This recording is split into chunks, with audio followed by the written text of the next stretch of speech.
As we've discussed on previous videos, sometimes it can be the smallest piece of functionality on our cameras that can help us get the best images. Today we're going to focus on one of those on a Z-series cameras, which is the eye or information button and menus, which allow you to have a customizable menu at your fingertips. Welcome back. This is one of our 2-minute videos, and we're going to focus in on a small piece of functionality on the Z-series cameras, which is really useful. One of the additional buttons that you'll find on the Z-series cameras is the I button on the back here, and when you push it you get a totally customizable menu appear on the LCD at the back and also on the EVF if you're using the EVF.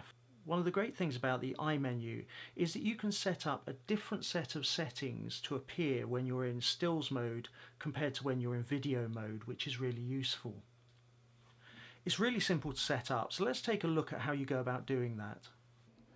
So if we go into the menus and scroll down to the custom setting menu and then select F Controls and F1 Customize I menu, this takes us to the screen where we can move along and we can choose which function we put in which place on the menu. So if we wanted that top left one to be peaking highlights, we'd select peaking highlights.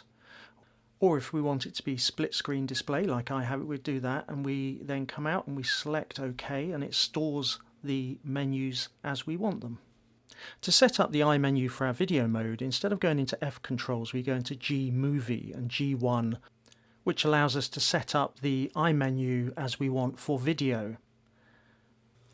I hope you found this 2-minute video useful. Any thoughts, leave them in the comments below.